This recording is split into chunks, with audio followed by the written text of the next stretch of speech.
Welcome to another edition of Around with Randall, your weekly podcast on making your nonprofit more effective for your community. And here is your host, the CEO and founder of Hallett Philanthropy, Randall Hallett. To steal from Mr. Rogers, it's a beautiful day in the neighborhood right here on this edition of Around with Randall.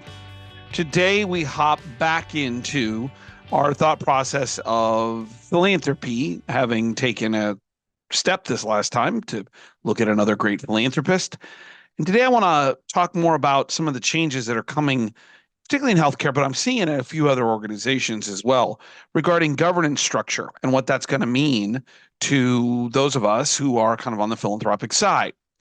A recent story caught my attention from Emory. Actually, it was from Becker's, but about Emory and their structure. And really what the article was all about was that as Emory looks at working through some of its governance structure, they're eliminating local CEOs and repositioning leadership in the executive suite at the local level. There'll still be somebody pretty much in charge at the local level, but all of a sudden the title's changing and the emphasis and influence is changing. And they're beginning to regionalize some things and that control. Not saying that's bad from an organizational standpoint. There's a cost savings, plus probably it takes out layers of management that could increase the time it takes to make decisions, get communications, things of that nature. So in and of itself, it's not bad. But the question becomes, how does it affect philanthropy? I have a client as a system who's going through some of the same conversations. And all of a sudden, they're regionalizing some things, and that actually they have a couple of CEOs in smaller hospitals that are sharing that responsibility, meaning they have two hospitals that they're responsible for, that alone they aren't big enough to constitute need or demand in the current financial circumstances. Two CEOs, when one CEO could do it, and they might go 2 days here, 3 days here, either in person, via Zoom, or some combination, which is then changing the relationship, like Emory, that philanthropy has. So a couple of premises to start with. I assume that we all agree that philanthropy is best done locally.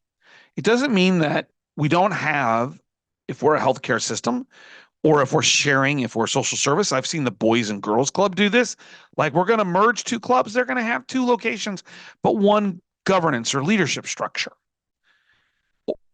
YMCAs, the same principle. I've seen a couple of those. It doesn't mean that philanthropy can't be done across the entire organization for huge causes. If we're in the major genomic research area, you don't do that at a small hospital. You do that across the system or in an academic medical center. And you position yourself to maximize resources and outcomes when they are limited. But for most of us in philanthropy, what we're being asked to do is much smaller than a $1 billion campaign. Yes, academic medicine and large universities are in these mammoth campaigns, but most of us are in much smaller circumstances. Which brings us to this conversation of what happens when our local leadership disappears, or there's less of it, or there may be people that are in, you can see me, air quotes, leadership, but the decisions are actually being made more distantly now. I think this becomes a real issue. And ironically, unplanned, it aligns with what I wrote and released late last in 2023.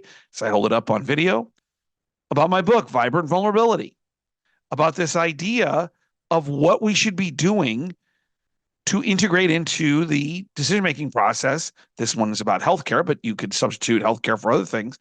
But most importantly, how our CEOs and our executives aren't aligned with us, which is causing a problem.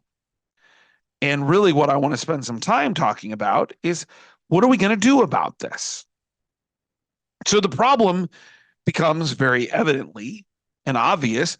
We all of a sudden, if we've done this correctly, have a relationship with our local CEO who has some authority.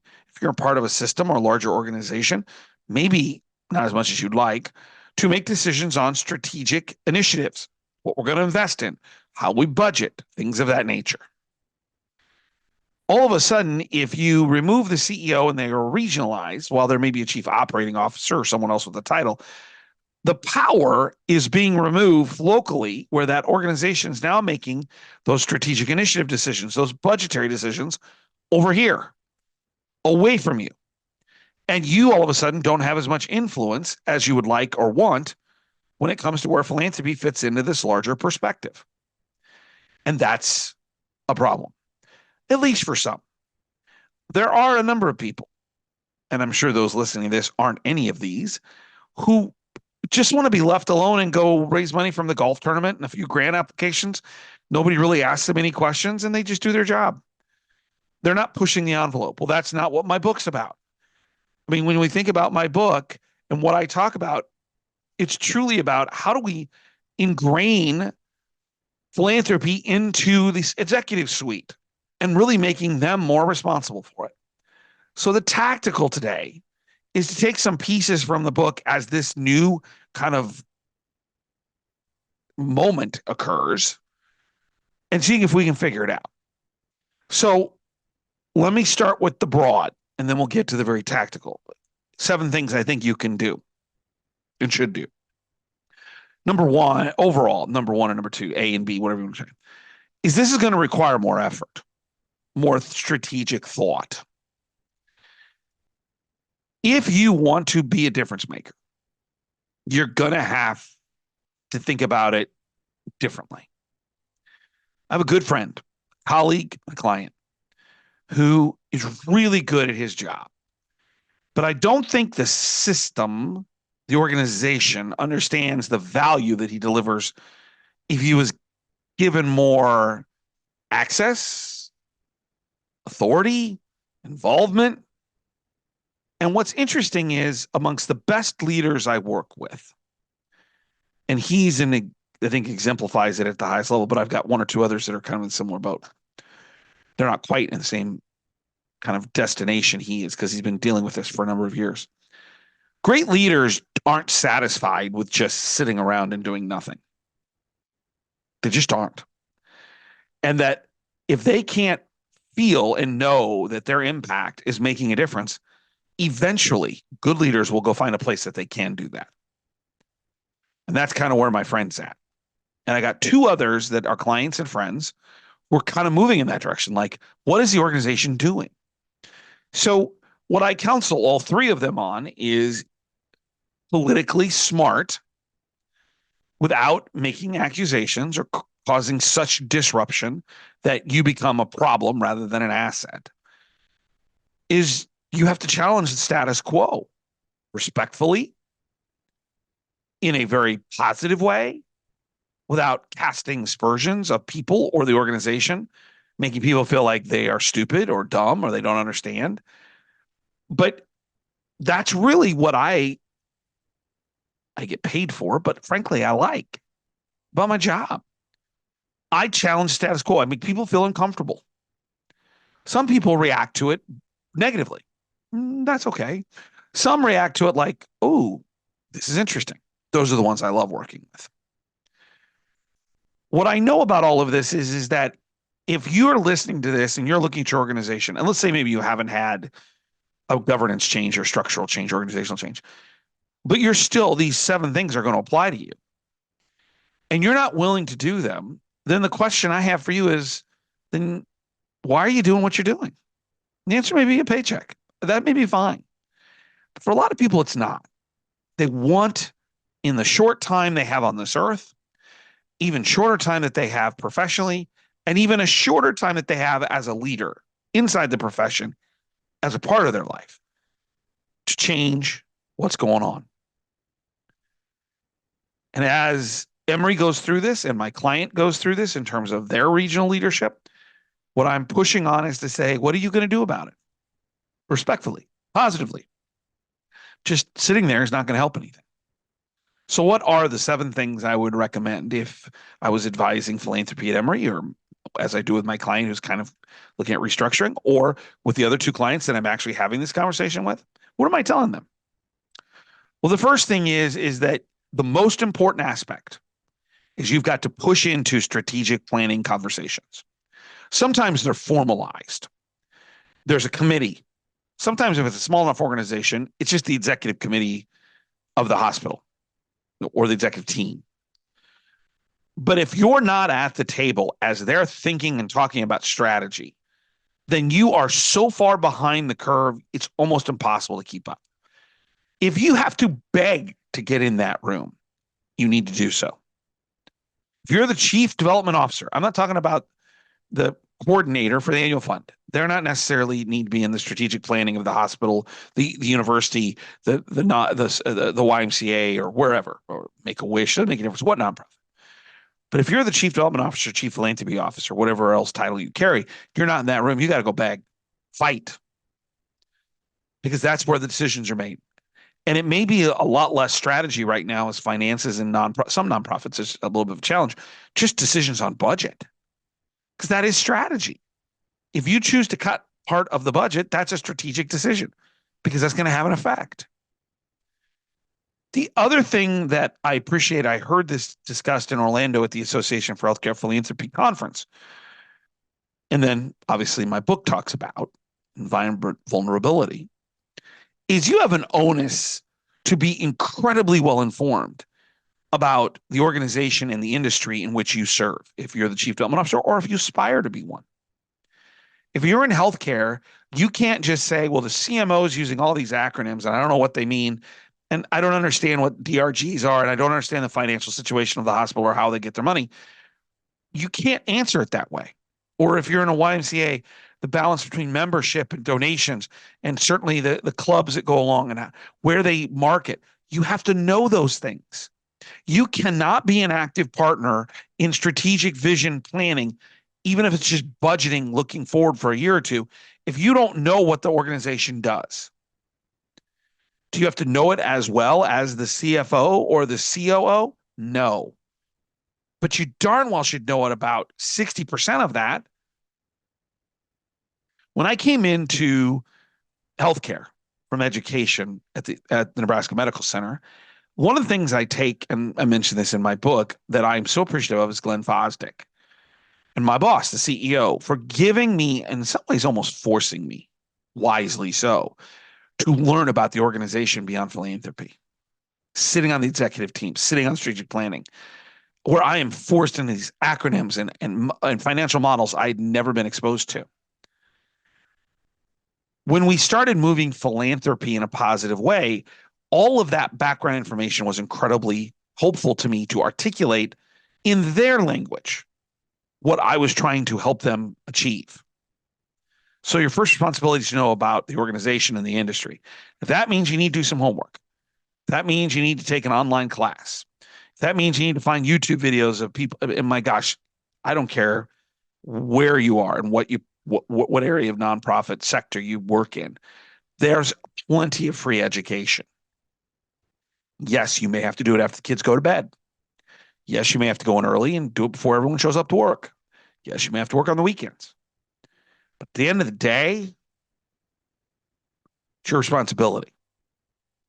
So number one is to be able to push into strategy, into those planning meetings, begging to be in the room when those conversations occur, is being able to be knowledgeable enough and wise enough about the area to have a comment. Number two is you're going to have to push for time. One of the things I talk about in environment vulnerability, and I see with my clients, the people who raise the most amount of money have the most amount of time from the CEO. I'm tired of organizations and particularly leaders saying the CPO, the CDO is responsible for philanthropy. No, the CPO, CDO is responsible for the execution of philanthropy. The CEO is responsible for it actually happening. Now, I may be on an island all by myself, but this island's going to get bigger because people are going to figure this out. Donors are sophisticated, particularly those at the highest end. And with all due respect to the great work of CDOs and CPOs, those chief philanthropy development officers, of which I was one for my entire professional career before I went into consulting, I never spent a dollar of the money. The CEO did.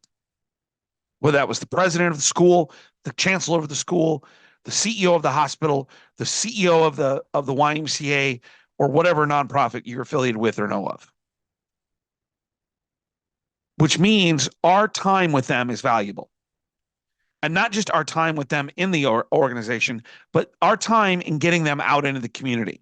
And yes, there's a lot of pressure on their time, but we need them building relationships with us, with the key donors. Not all of them, not a $5 donor.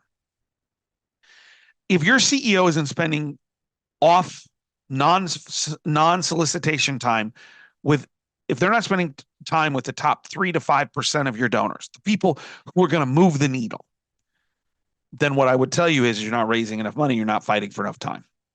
And if you have a CEO now that's over two parts of the organization, 2 hospitals, 2 YMCAs, now you got potentially 2 fundraisers, 2 CDOs, CPOs fighting for that time. And so you've got to be respectful, and it may be shared. You may have to have more communication, but you have to have that CEO engaged, particularly with the top people, or this just doesn't work. Number 3 is more and more often, you need to have mini campaigns. Mini campaign may be for the year. Like, we need $2 million to move this forward. We need 300,000 to do this. And you're running 2 or 3 or 4 mini campaigns rather than a comprehensive campaign. This starts to push into healthcare more so than other places, but I think it's coming in other ways. What can we do this year philanthropically that can support the long-term vision? Which goes back to number 1, if you're not in the room when it's being discussed, you can't be part of the solution. But it's smaller bites. Now, if you're an academic medical center, university, land-grant university, you're probably doing comprehensive campaigns. But most aren't that big anymore. And so mini campaigns can be broken out that really build relationships with the people who are interested in this specific thing. We can do it in 6 to 9 to 12 months max. Then we're going to roll out 2 or 3 more that are at different stages of a campaign timeline. Break things apart into smaller bites is really the key of mini campaigns. Number 4 is to utilize power structures. I have a client where the CEO just really doesn't get philanthropy. It's a real struggle. And I finally said, look, do you have a board member that you really trust? And they said, yes. And I said, put the board member in the room with you, with the CEO, and let the CEO just blow it. And the whole thing will blow up. And help your board chair respectfully. Help the CEO understand, because the board chair happens to be a large donor, that they're going to stop giving, which is going to happen regardless, unless there's change, unless CEO engages. I've done this with 1 or 2 bosses of my own, where it wasn't until they felt such discomfort, not from me, but from people that they wanted money from, that they went, oh, I got to change what I do. So using outside influences like your board, a little discomfort. Sometimes it takes an outside influence like me, where I come in and say, that's just not the way this works. I have a meeting like that coming up, and I had one last week with 2 executive administrative groups where I said, that's not how this works. And there was tension in the air. But the CDO, CPO afterwards said, we needed that because that's going to open more conversations. Don't run from discomfort. Run to it respectfully. Not there to say anybody's dumb or stupid, to help them get to where they want to go, because that's the unifying factor. Everybody wants to go here. Healthcare, help more patients, better quality care, better experience. Students, education, help those students to get to where they want to go academically. So service to feed people, house people. YMCA, to provide an environment that is, whether it's athletics for kids or sports for kids like my kids participate in, daycare, all these other things. Everybody wants the end user to be the winner. Use that to your advantage. Number 5 is to show results. Your results, other results. If you're not benchmarking what you do against others and say, not only are they raising more money, but here's the reason they are, because they have this, this, this, and this that we don't have. Some of that time is just financial resources. Some of that's time of the CEO. Sometimes that's being a part of strategic planning. Most of the leaders I deal with who don't understand philanthropy, they don't understand what it takes to do it. And so if you're not showing results in benchmarking, you're really leaving them thinking you're guessing. We're not guessing. This is science. We know what we're doing. We just have to show them what the science is. Number 6, make sure that you're reporting up to the highest level person locally you can.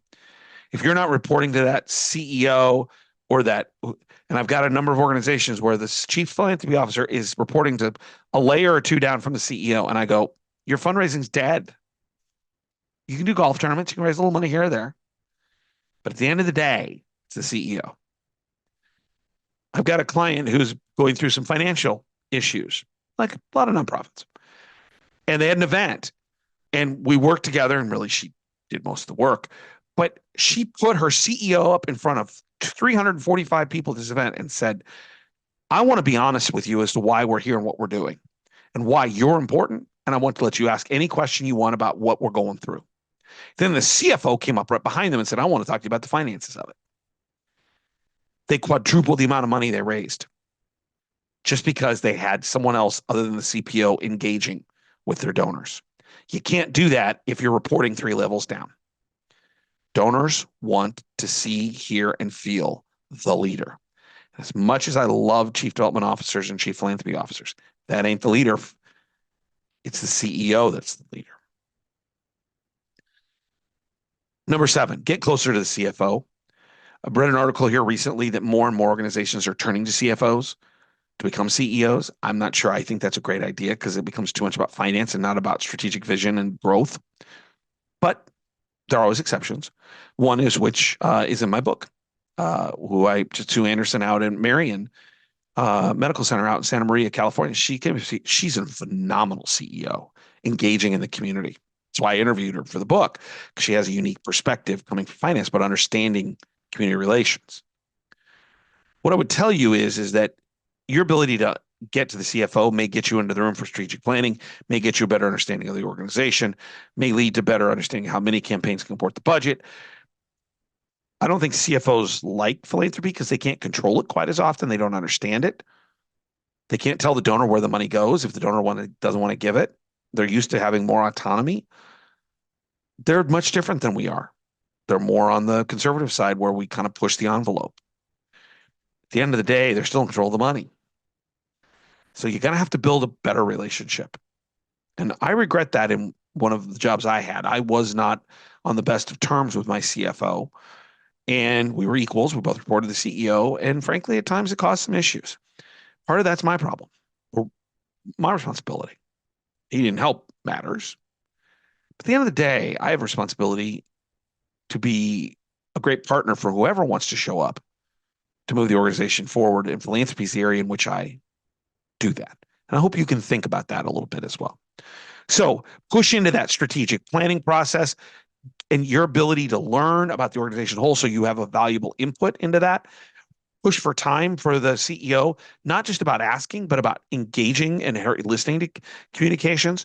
Do lots of mini campaigns, break things down into smaller bites so that the organization can better understand them. Utilize power structures, find people that can help support what you need to do to build those kind of relationships in the executive team and administrative teams. Show results comparatively, benchmark it, and what it means to get to that. Also, make sure that you're reporting up as high as you can. There's a reason. I'll use an example, higher ed. I don't know anybody in higher ed that's a vice chancellor, vice president for advancement or philanthropy, whatever department it is, that doesn't report to the chancellor or president. And yet in other places, it's like 2 rungs down. I'm like, do you not see what they're doing over here? And lastly, get closer to CFO, better understand the budget and the value that philanthropy can help deliver to them as well.